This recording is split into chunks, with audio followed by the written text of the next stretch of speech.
Boa noite a todos.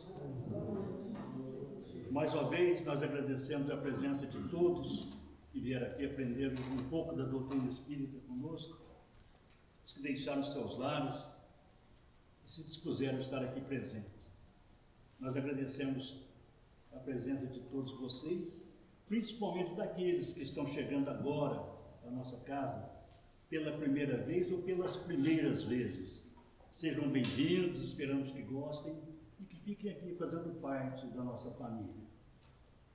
Aos que nos assistem pelas redes sociais, as nossas boas-vindas também, e sempre a mesma recomendação: divulguem a nossa palestra, Doutrina Espírita, compartilhando a mensagem de hoje e também dando aquele joinha, um ok. Quanto mais compartilhamento, quanto mais joinha tem, mais alcance e a mensagem vai adquirindo. Hoje nós temos a satisfação de receber o nosso companheiro Luciano, que vai desenvolver o tema Por que Sofremos? Todo mundo tem essa curiosidade, né? Por que sofremos? Que o Luciano seja feliz na sua explanação, que ele seja assistido pelos benfeitores espirituais que nos assistem na nossa casa e pelo seu anjo guardião. Agora eu convido a todos que elevemos o nosso pensamento a Deus e a Jesus em atitude de recolhimento e de oração, agradecidos por mais esta oportunidade e rogando mais uma vez o amparo e assistência dos benfeitores amigos que nos assistem sempre e trabalham em nome do nosso Mestre Jesus. Que esses irmãos possam nos assistir, nos amparar, no transcorrer dessa reunião, para que tudo transcorra na mais perfeita paz e harmonia. Que assim seja. Com a palavra, então, nosso companheiro Luciano, e mais uma vez que você seja feliz na sua explanação.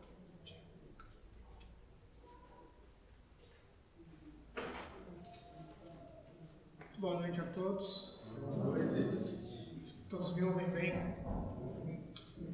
Agradeço mais uma vez a oportunidade de estar aqui na casa. Muito feliz por estar aqui mais uma vez e que Jesus possa nos amparar e nos proteger.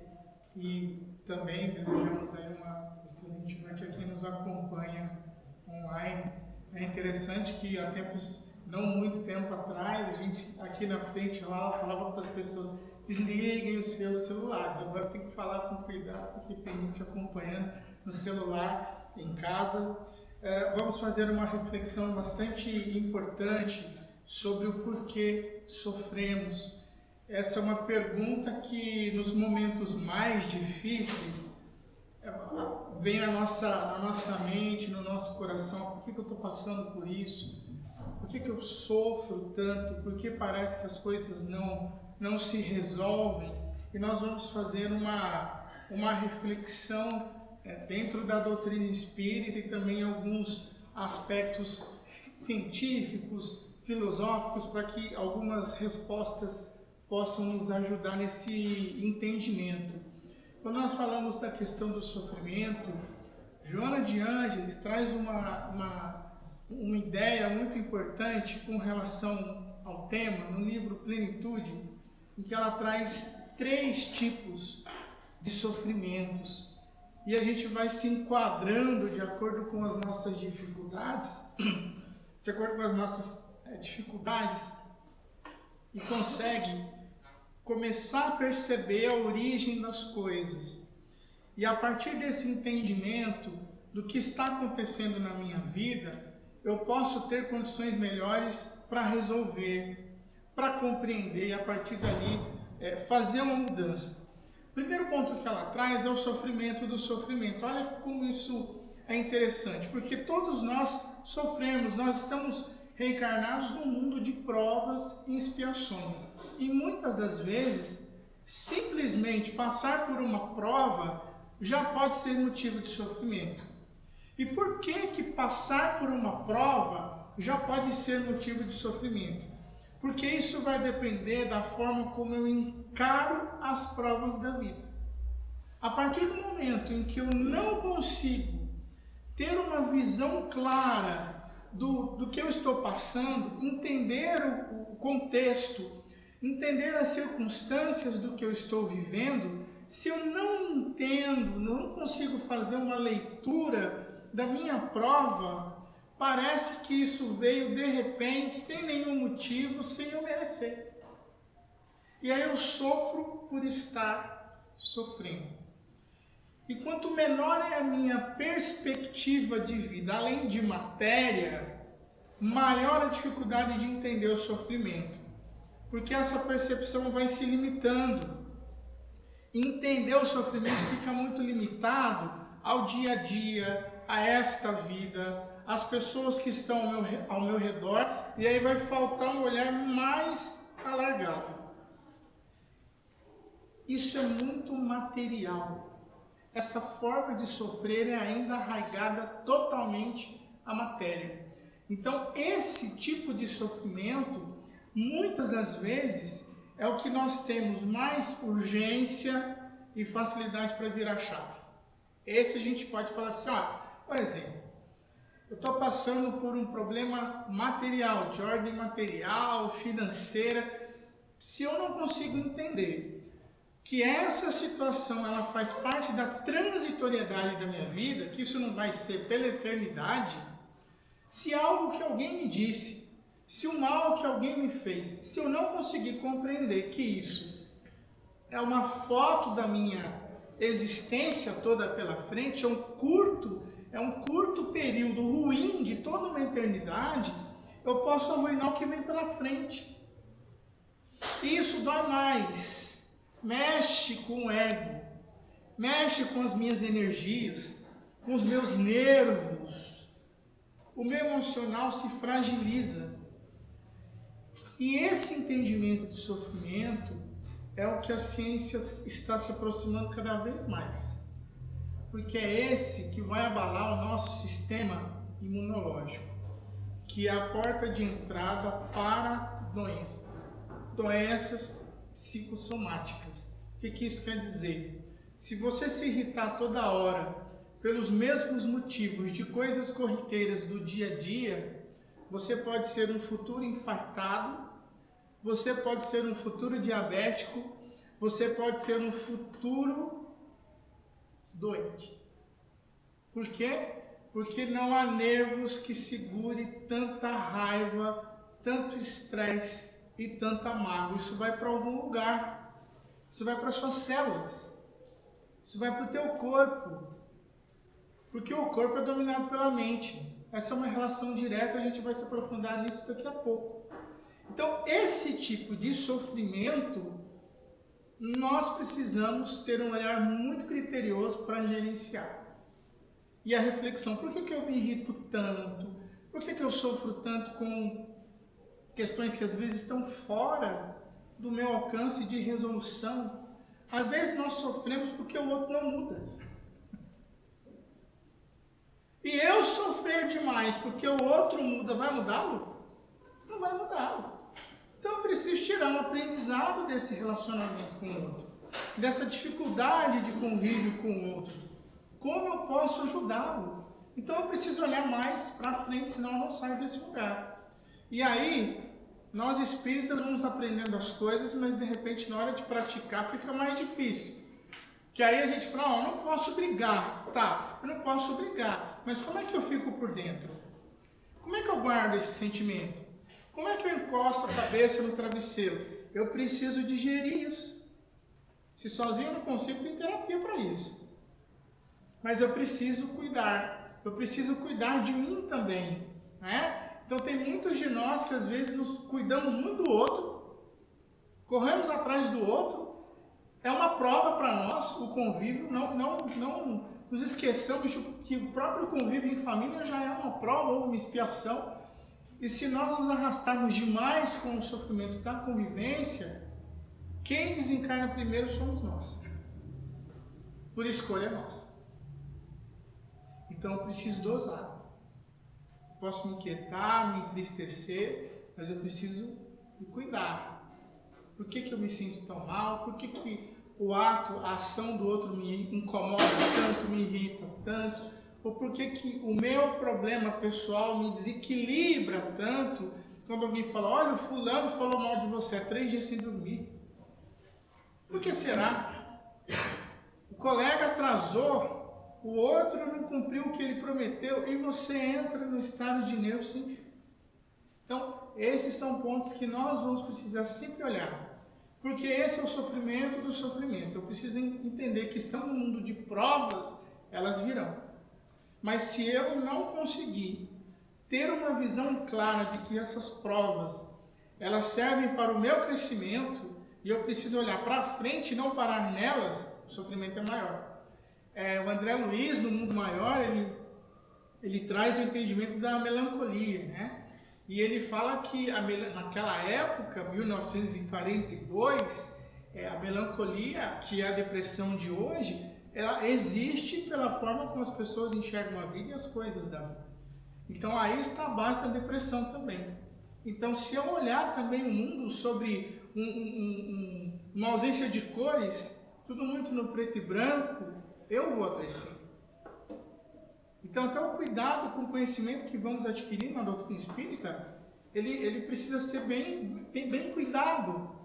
Porque senão eu acho que a doutrina espírita é realmente maravilhosa, mas o mundo está muito mal, as pessoas estão muito más, eu não posso confiar em ninguém, está todo mundo obsediado. Opa! Será que é isso mesmo? Ou será que é o meu olhar? O outro está resistente comigo, me responde mal, me maltrata. Será que ele é obsediado? Será que ele está desequilibrado? Será que ele é doente da alma e eu estou mais evoluído espiritualmente? Ou será que sou eu que tenho ações ainda de um espírito errante no progresso, ainda erro muito, ainda tropeço muito e recebo a reação dos outros?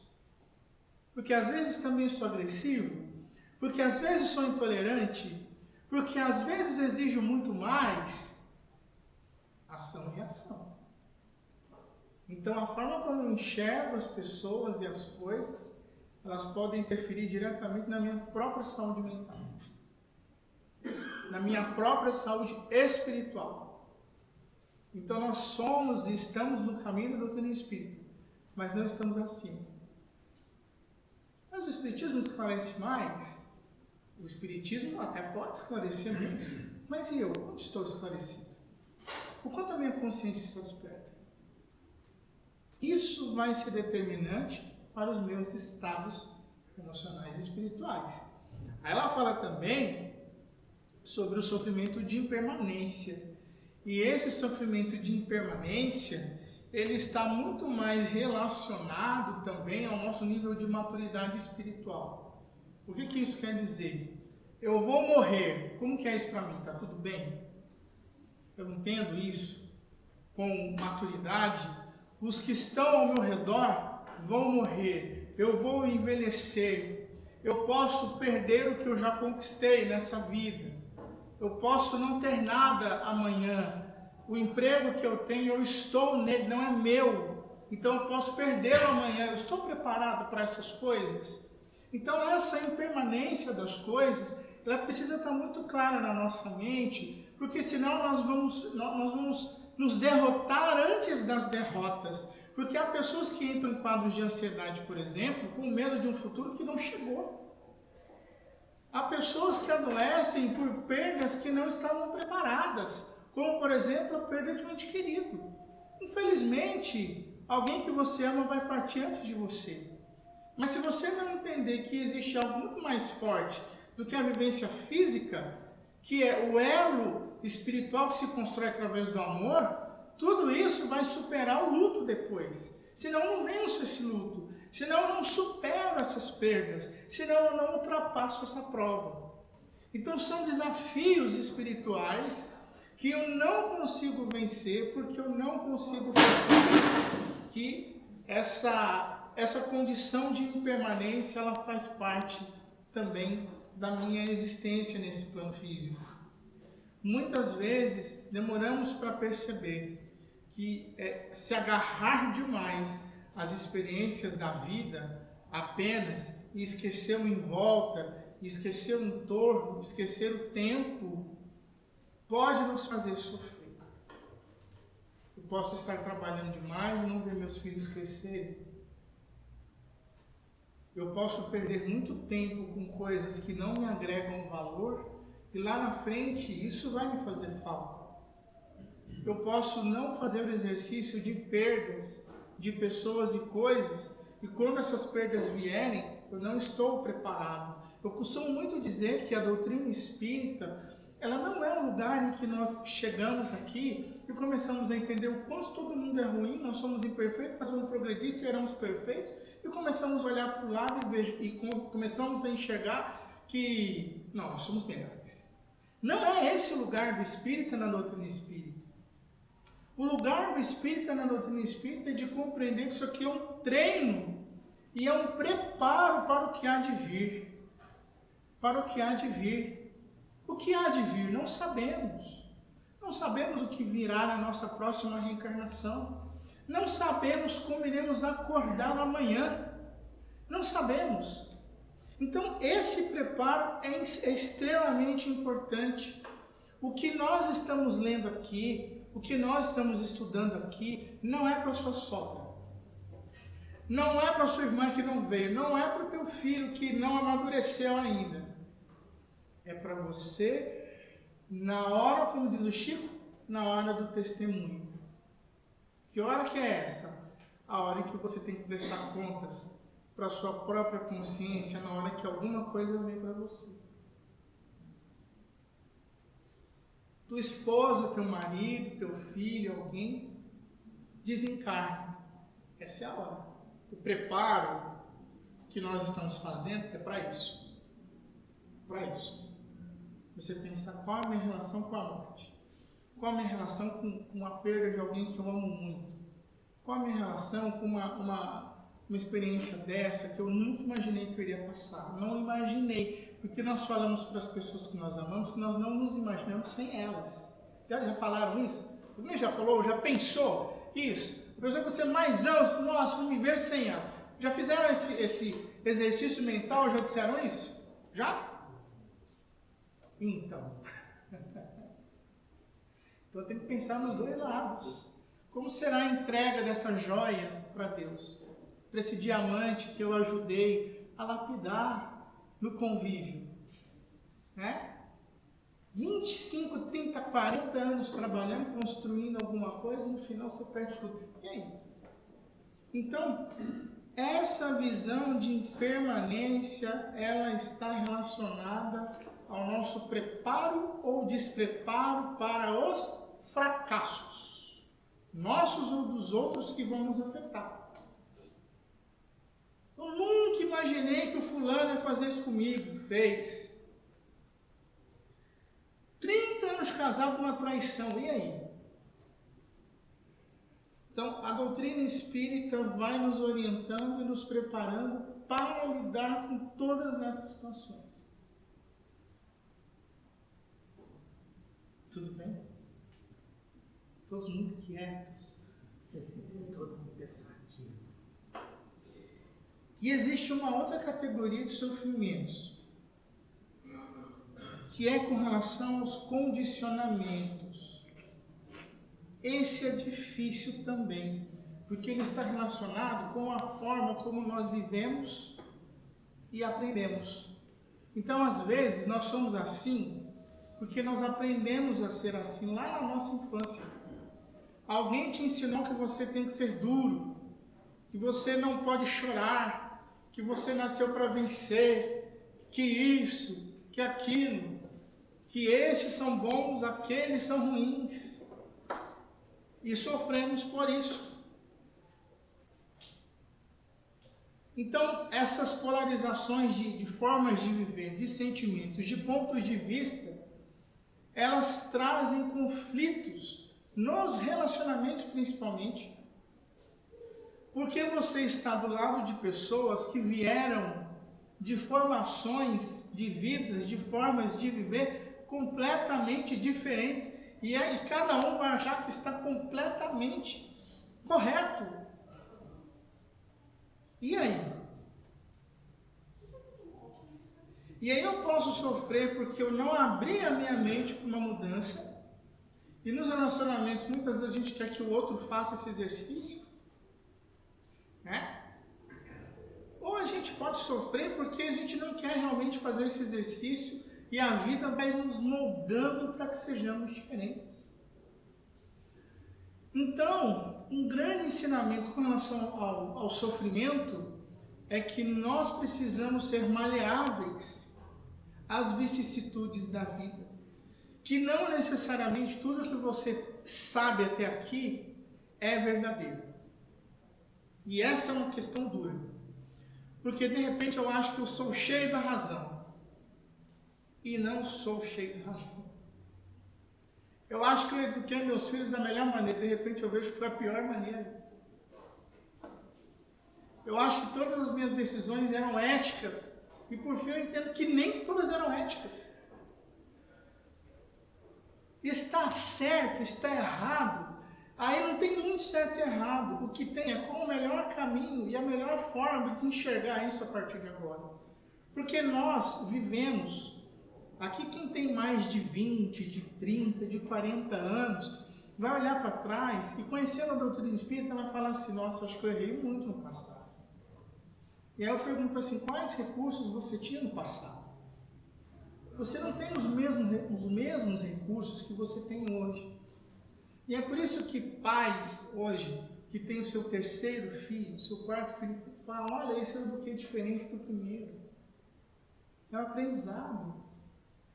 Então as circunstâncias da vida, elas foram me ajudando e foram me condicionando também a enxergar as coisas de uma forma diferente. Se eu não fizer esse exercício, o tempo vai passar, eu serei sempre o mesmo. Nós podemos sermos nós mesmos, mas não o mesmo para sempre. Né? Eu sou uma individualidade, mas eu posso mudar a minha forma de ver, de enxergar. E entender o ponto de vista do outro, que foi condicionado e aprendeu de uma forma diferente da minha. E eu não posso impor isso. Não tem como impormos. Olha, você tem que ser assim, você tem que pensar assim. Eu vivi uma experiência muito interessante. Passei 3 anos em Luanda, em Angola, trabalho, e em um estudo do Livro dos Espíritos, olha como essa questão do condicionamento ela é interessante. O Livro dos Espíritos traz na lei de destruição a questão das guerras. E o país estava livre de um conflito armado há 12 anos apenas. Então eu via e sentia cheiro de guerra num país desse. E a Casa Espírita, ela havia sido fundada por um grupo muito pequeno, e uma pessoa, um senhor que acreditou muito no Espiritismo, ele ajudou a fundar essa instituição. Né? Então ele cedeu um espaço num grande condomínio para que se estruturasse o grupo espírita. Então ele se sentia dono, né, daquela construção. Então ele tinha um envolvimento muito grande. E quando eu fui tocar nessa questão da guerra, e os espíritos, e Kardec, Leon Denis, quem falou sobre isso na doutrina espírita, deixa claro o quanto a inferioridade humana e o orgulho e o egoísmo preponderam em cenários de guerra. Esse senhor, ele se levantou e disse que ele foi um general, ele decidia quem ia viver e quem ia morrer na guerra. E ele tinha razões para isso. E ele tinha um discurso para ele que era totalmente ético e lógico. E uma fala autoritária, porque ele ali era uma autoridade. E fizemos o exercício de entender que o contexto de fala dele, ele estava correto, mas existia algo além para se pensar. Mas foi alguém que nasceu na guerra, foi criado na guerra, foi treinado para a guerra e decidiu uma guerra. E aí? Era um espírito de guerra. Como que ia pensar diferente? Que quando eu estou na frente de uma nação, representando uma nação, e decido que muitas pessoas de uma outra nação, ou dessa mesma nação, vão morrer, eu sou responsável pelo desencarne de cada uma dessas pessoas. E a consciência? Então, isso eu trago num contexto muito amplo, mas existem outros contextos. Lá em casa, na família, o neto, o filho, que hoje vai entendendo e vai aprendendo, às vezes, dentro dos lares, coisas estranhas. Então, isso pode ser determinante para eu enxergar a vida de uma forma que me faça sofrer. Nós, os espíritas, derrapamos aí há pouco tempo atrás, quando falamos de políticas e coisas do tipo, porque alguns sofreram mesmo por suas ideologias, independente de lado. E é isso aqui. De repente eu criei um condicionamento mental que eu achei que o outro está errado. Ponto. Olha o que fizemos. Ah, você pensa assim? Não, mas... Tá, e ainda consigo colocar essa loucura dentro do espiritismo.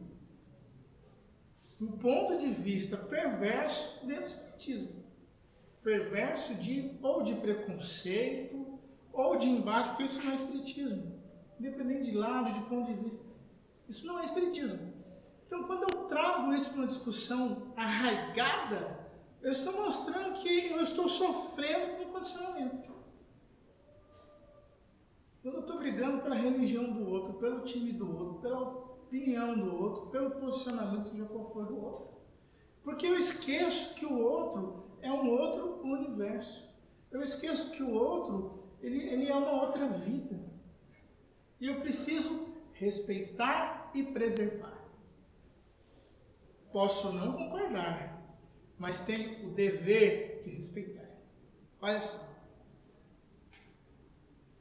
O sofrimento surge dessas situações. E aí entramos em embate com pessoas queridas, com amigos, com colegas, né? Familiares. Porque ele quer fazer outra coisa, quer se vestir diferente, quer andar diferente, quer torcer diferente, quer votar diferente, quer pensar diferente. E o que diz o Espiritismo? O que é o Espírito? Uma centelha? Uma centelha? Pronto. Respeite a centelha de luz. Com a camisa do Palmeiras, do Corinthians, torcendo para A, para B, votando X, eu respeite. Porque em algum momento a camisa do Corinthians vai embora, o partido político vai embora, a ideologia vai embora e vai ficar o amor. Porque eu estou evoluindo. Porque enquanto ele está com a camisa dele, eu estou com a minha. Enquanto ele está com a ideia dele, eu estou com a minha. Enquanto eu estou com o pensamento. Enquanto eu estou com a minha doutrina, ele está com a dele. Enquanto nós não somos plenamente evoluídos, nós vamos precisar, nós nos apegamos ainda a algumas coisas. Né? Tudo bem aqui? Uma vez no Marrocos, com um marroquino, que são muçulmanos na grande maioria, uma pessoa que estava com a gente, espanhola, ela falava assim: eu não sei como vocês muçulmanos são tão restritivos, que não deixam as mulheres fazer isso, fazer aquilo. Culturas diferentes. É difícil? É difícil. Mas na cabeça dele ele diz: eu sei o que a minha família faz, onde estão. Você não sabe onde seu marido está, o que ele faz, se confia. São culturas. Culturas. Certo está errado.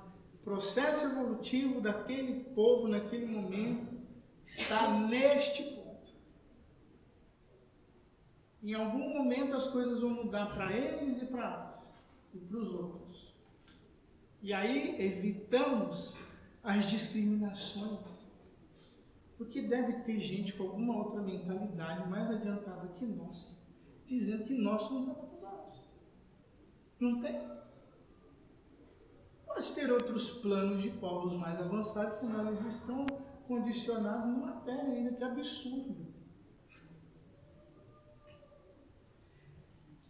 Indo para um contexto filosófico do que estamos dizendo, Platão nos traz uma ideia que ele se chama na filosofia de teleologia. Alguém já ouviu falar disso? O que é teleologia? Teologia, teleologia, que não é teologia, teleologia vai dizer que toda causa, vamos pensar no sofrimento, toda causa existe por um fim. Ou seja, nada é por acaso. Tudo que nós estamos passando tem uma finalidade. Então, se eu estou passando por um sofrimento, eu já tenho aqui algumas pistas para entender. Peraí, isso aqui é por conta da minha própria prova? Será que eu não estou aceitando o que eu estou passando? Será que a minha visão ainda é muito territorial, muito curta, de que a vida é só isso aqui? Será que eu não estou enxergando além? Ou será que é do que eu aprendi? Será que eu aprendi mal? Eu preciso aprender coisas novas? Então, essas três pistas já dão esse caminho. A causa do sofrimento, do meu sofrimento, independente de ser agora, de ser do passado, eu preciso perceber como é que eu estou trabalhando ela. Se é muito visceral, né? Se é muita energia, muito nervoso, se está acabando com a minha saúde, eu tenho recursos, né, para lidar com isso.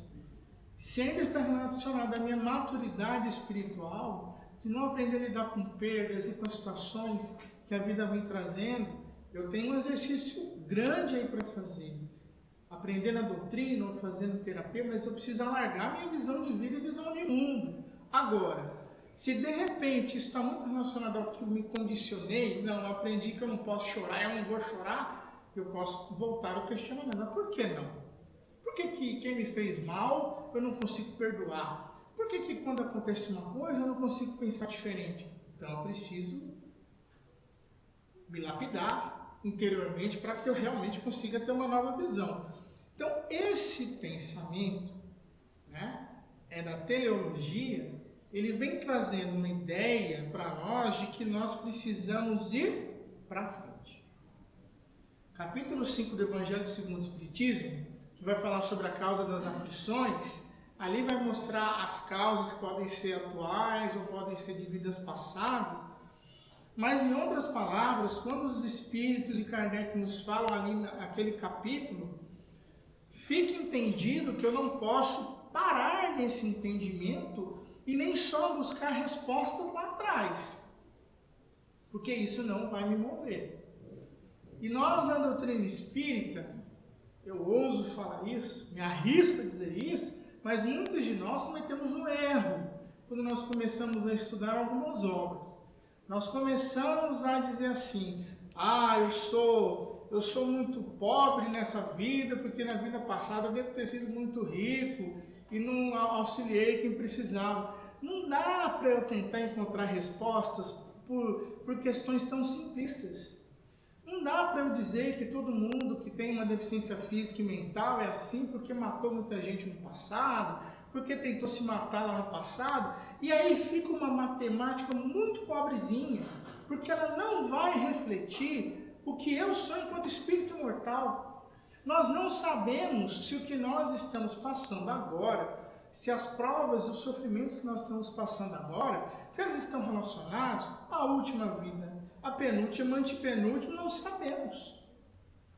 O mundo com 2,5 bilhões de anos, e as reencarnações começaram um pouco depois desse período, quantas reencarnações nós já tivemos? Se vivemos lá 50, 70 anos e passamos 20, 30, 40, 50 anos na espiritualidade, entre desencarnes e reencarnes, será que foram 5, 6 vidas só?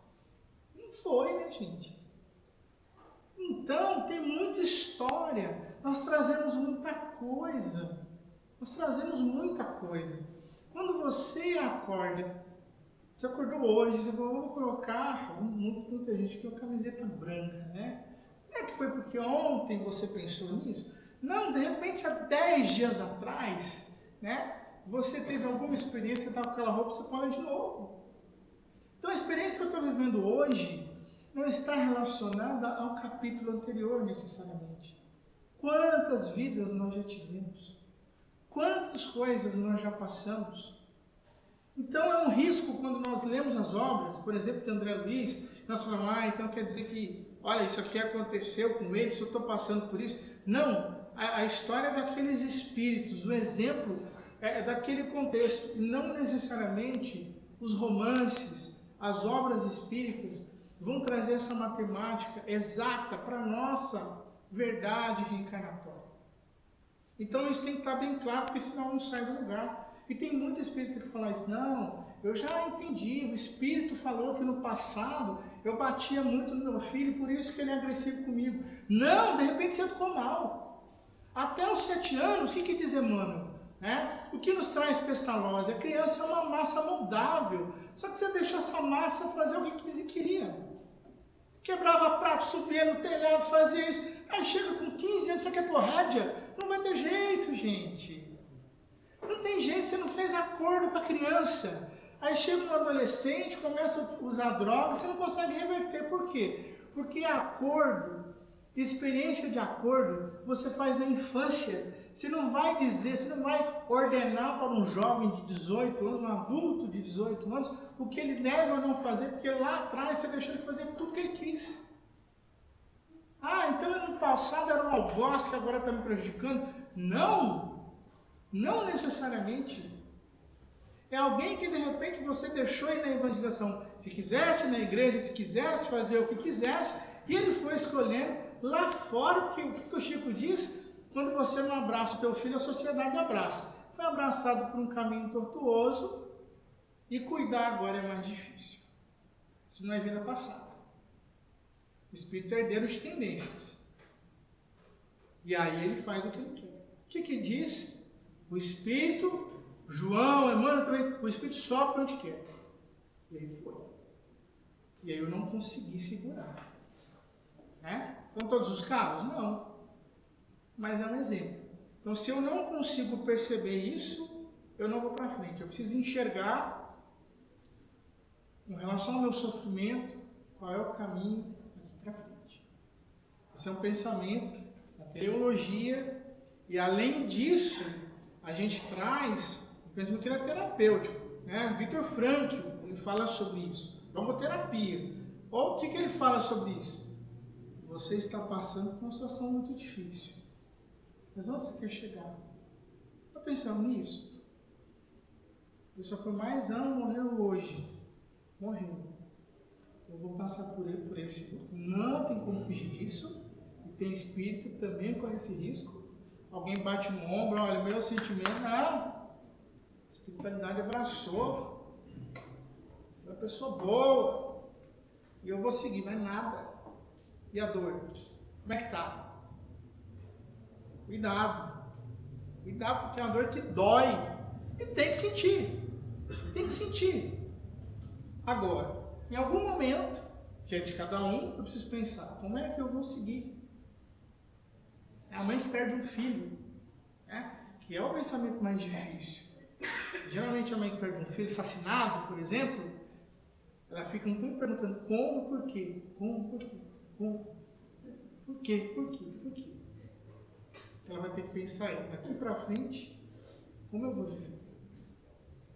Sem ele, com essa dor, como é que eu vou caminhar dessa forma? Que essa dor está me ensinando. Para as nossas dores, o que elas estão te ensinando. Então, eu preciso olhar para o que mais incomoda na minha vida. Pode ser alguém, alguém lá do meu lado, um grande problema. Mas o que essa pessoa, o que essa prova está ensinando? Eu preciso ter mais maturidade espiritual, porque eu não estou conseguindo. Então vai buscar. Eu preciso ter paciência. Eu preciso ser mais humilde. Mas uma resposta, ela precisa vir. Então, para o sofrimento, a resposta mais importante não é por quê. Entendeu? O porquê vai estar lá atrás. É, para que daqui para frente? Olha, para que isso? O que eu vou fazer daqui para frente? Porque o para que ele pode dar uma resposta muito boa. Olha, foi a rainha da Inglaterra lá, agora está difícil mesmo. Fui um grande fazendeiro, rico, agora está todo mundo nas minhas costas. Todo mundo me escoteando, porque eu escoteei escravo. Tá bom, o que você vai fazer então? Vai deixar o mundo desabar nas suas costas. Pronto. É muito simples. Mas não é isso. A reencarnação eu preciso fazer de acordo com a lei do progresso. Então, como é que eu vou progredir dessa forma, com essas circunstâncias? O que eu vou permitir, o que eu não vou permitir, o que eu não posso aceitar. Porque a mulher que sofre violência doméstica, acho que eu já falei isso aqui, não sei. Mulher que sofre violência doméstica dentro de casa, ela tem que passar por isso? Você está lá no teu apartamento, vizinho de lado, você está escutando ele gritar, passa, isso aí deve ter batido muito nele, agora é a vez dela. É isso? Impossível que seja isso. Porque nós não reencarnamos para isso. É só você pensar nisso. Essa mulher, ela reencarnou para isso, gente. Não é possível. Não é possível. Não pode ser um espírito que errou porque se permitiu demais. As agressões que eram brandas e foram ficando cada vez piores.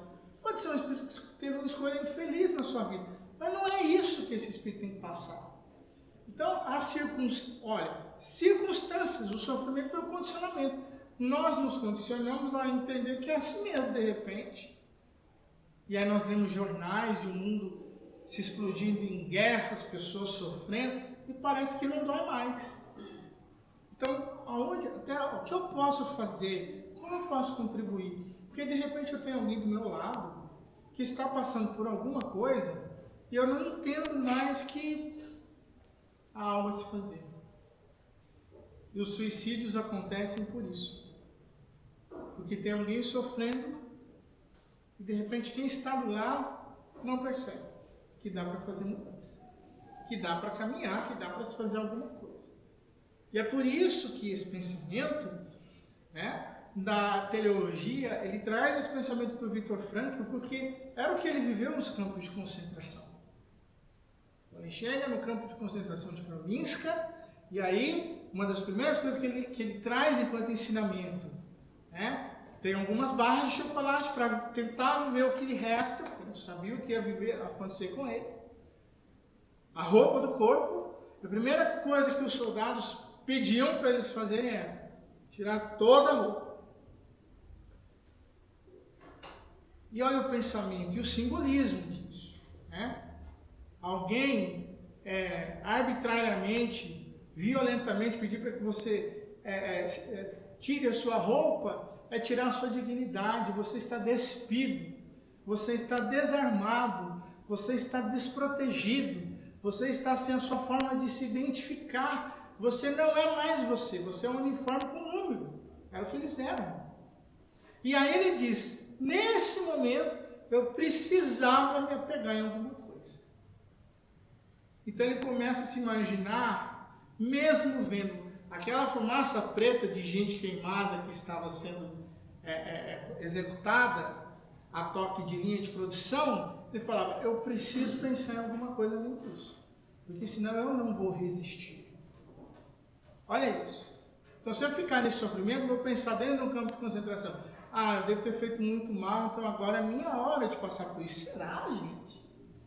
Então eu preciso ter um pensamento superior a isso. Mas ele não... Aí de repente a gente pensa assim, mas será que o outro lá não ia morrer assim, mesmo pensando nisso? Morreram muitos. Só que se eu estiver passando por uma prova e entender que aquilo ali mesmo não há mais nada para fazer, o que acontece? O desencarne, ele continua a nível espiritual. Eu estou ali e eu continuo com essa crença. E aqui nós vemos as reuniões mediúnicas. Espíritos que estão sofrendo porque não conseguiram perceber o contexto da sua prova, porque não conseguiram entender a importância de um processo, de uma vida, não viveram, desencarnam e continuam não vivendo, e chegam aqui perdidos, porque estavam perdidos, porque estavam em sofrimento, e a perturbação espiritual que todos passam, que deveria ser curta, se torna algo longo. Por quê? Porque o espírito estava em perturbação, porque a consciência não estava desperta. Essa é a grande questão. Então, o sofrimento, ele não é só aqui, ele é espírito. Então, se lá no campo de concentração o Viktor Frankl não tivesse pensado nisso, ele poderia ter desencarnado lá dentro e espiritualmente ele continuava ali. Porque não tinha perspectiva. Se você não tem perspectiva agora da sua vida, e você desencarnar hoje, você vai continuar no nada que você tinha em mente. Esse é o grande problema. Alguém daqui a 50 anos vai bater no teu ombro e falar: o que você está fazendo aí, amigo? Pensa nisso. Então, em termos práticos, né, a neurociência traz uma visão muito importante com relação a isso. Recentemente eu fiz uma especialização na área de psicobiologia, que é a chamada neurociência do comportamento. E o que é importante a gente entender disso? Nossa mente, nosso cérebro material. Vamos olhar para o material. Nós não vamos perdendo neurônios até o nosso fim da vida. A ciência já descobre que a gente reconstrói a nossa mente. André Luiz, quando no maior fala da nossa mente, quando compara um castelo de 3 andares e fala do terceiro andar, o mais importante, que é o córtex pré-frontal, ele vai dizer que ali está a projeção de futuro. E é o que a neurociência traz hoje. O nosso córtex pré-frontal é a região da nossa mente, do nosso cérebro, e espiritualmente falando, mesma coisa, é onde a gente vai projetar para onde a gente precisa chegar. Então, ele precisa ser prevalente, precisa deixar o sistema límbico abafado, que é onde nós temos as sensações, as emoções básicas e reagimos imediatamente. Então, nós vamos deixando, a nível de evolução, vamos deixando o instinto, as emoções primárias e vamos evoluindo em sentimento e amor. Quando é que eu sei que o amor está preponderante? Quando eu consigo projetar, quando eu consigo enxergar para frente. Eu estou com alguém, o que eu quero no meu futuro, daqui a 10, 20, 50 anos ao lado dessa pessoa. Eu estou no meu trabalho, como eu me vejo daqui a 5, 10 anos, na sociedade, no que eu estou fazendo na vida, aprendizados, minha questão espiritual, religiosa, como eu quero estar, o que eu vou fazer, que caminho eu vou construir para chegar lá. Então é isso que hoje a ciência tem nos trazido para que a gente tenha coerência para buscar sentido e propósito na vida. Quando eu busco sentido e propósito na vida, o sofrimento que eu passo hoje, ele tende a ser menor. Porque eu sei que eu preciso passar por isso, eu tenho um aprendizado com isso, e a partir daí eu vou enxergar para frente. Como eu vou superar essa prova? Como eu vou conseguir liberar situações difíceis? Para isso, nós precisamos vencer uma coisinha de nominho pequenininho, que é o ego. A nascente do sofrimento está no ego, no egoísmo. O que é o ego? O ego é a consciência do eu, né? Egoísmo porque é o movimento dessa consciência do eu. Então, o egoísmo não é algo ruim, mas o egoísmo é o que eu estou fazendo pensando em mim. Só que se eu fizer muito pensando só em mim, vira algo doentio. Entende? Então, a doutrina espírita nos fala do egoísmo e fala como chaga da humanidade. A psicologia atual, ela nos traz um entendimento de que o egoísmo ele é ruim quando eu não consigo fazer essa gestão do eu. Né? Eu. Então, quando eu falo, eu sou muito bom, eu esqueço do outro, aí é doentio. Né? Então, o ego, ele é importante. Ele é importante na hora do sofrimento eu pensar, peraí, eu não posso ficar nessa situação. Estou pensando em mim. Pense em você que alguém te maltrata, te humilha todos os dias, ou no seu trabalho dentro de casa.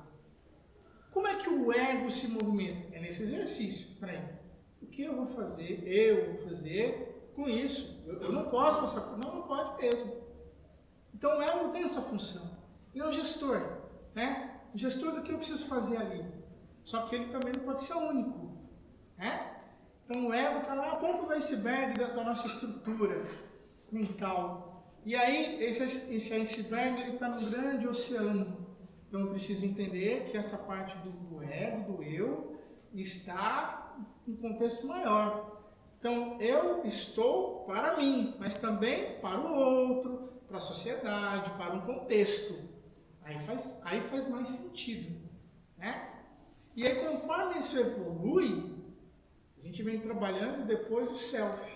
Que o self é a nossa consciência plena, é a personalidade integral, é a percepção que nós temos do todo, né? E aí eu vou perceber que não sou só eu, né? Eu, essa vida, essa experiência, mas sou eu o espírito imortal, eu o espírito em progresso, e aí eu começo a amadurecer espiritualmente.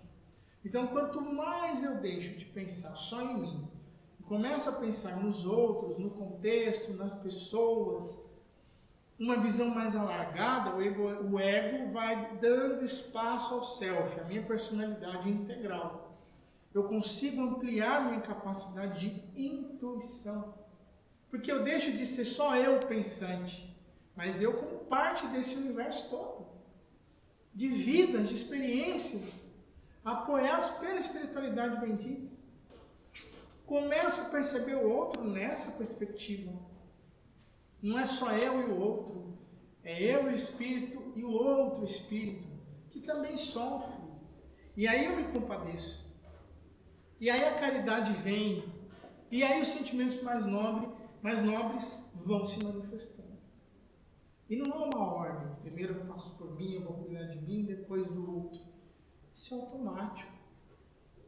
E não é serviço, é servir. Servir naturalmente.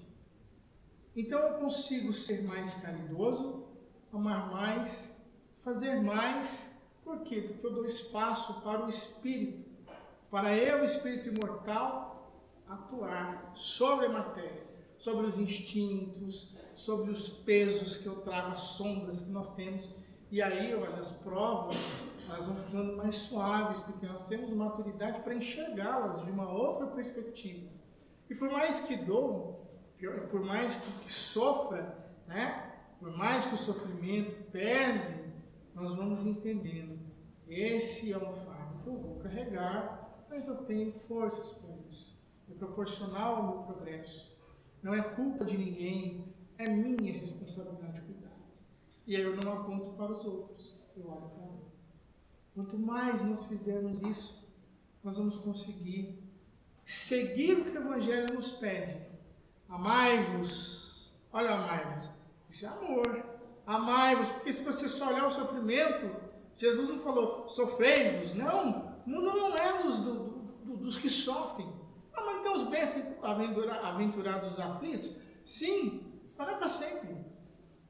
Né? Eu vou me afligir hoje, mas amanhã eu supero. Eu venço as dificuldades, depois vem outro sofrimento, mas eu estou preparado e passo por outras provas. E a partir daí nós começamos a ser modelo, a ser exemplo. Amai-vos uns aos outros. E a partir dessa lei do amor, nós conseguimos arrastar os que estão ao nosso redor. Não pelas nossas palavras. As palavras não necessariamente vão mudar o mundo, mas o que vai nos tornar pessoas melhores é aquilo que nós fizermos por nós e pelos outros, pelo amor que temos por nós mesmos e, por consequência, pelo amor que conseguimos refletir aqueles que fazem parte da nossa vida. Então, que nós possamos dividir o amor, como diz André Luiz, para que assim a gente consiga multiplicar a felicidade na Terra. Muita paz. Obrigado.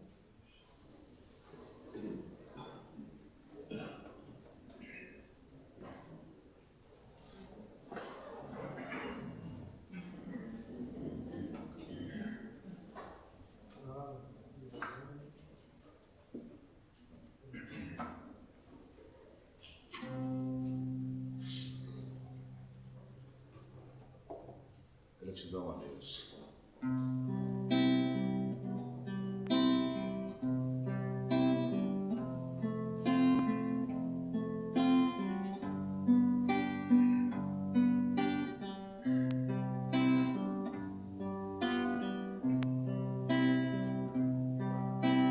Quando a sombra da tristeza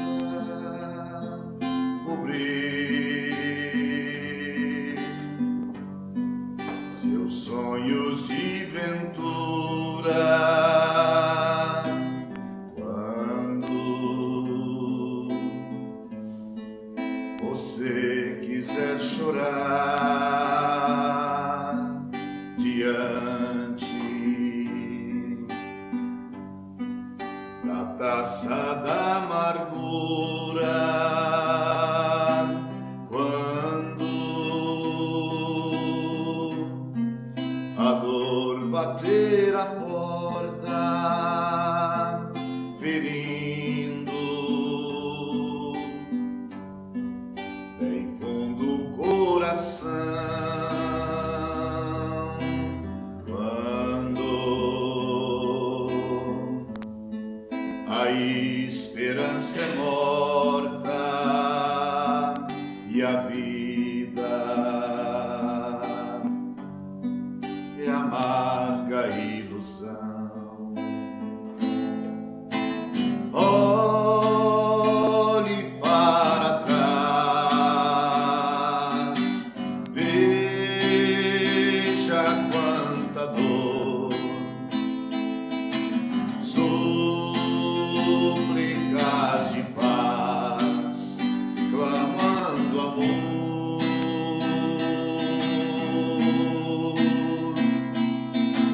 Olhos sempre em trevas, mãos mendigam pão, bocas que não falam e risos sem razão. Deixe de chorar,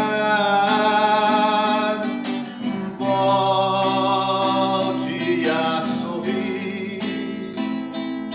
Você é tão feliz, volte a cantar.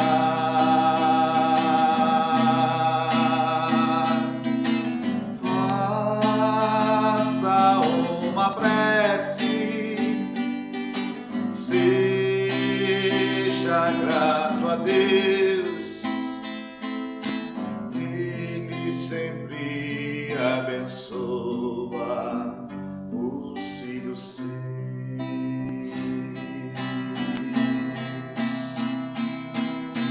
Deixe de chorar, volte a sorrir. Você é tão feliz, volte a cantar.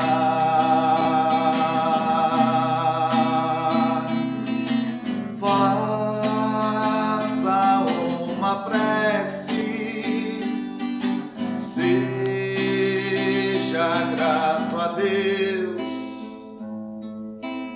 Ele sempre abençoa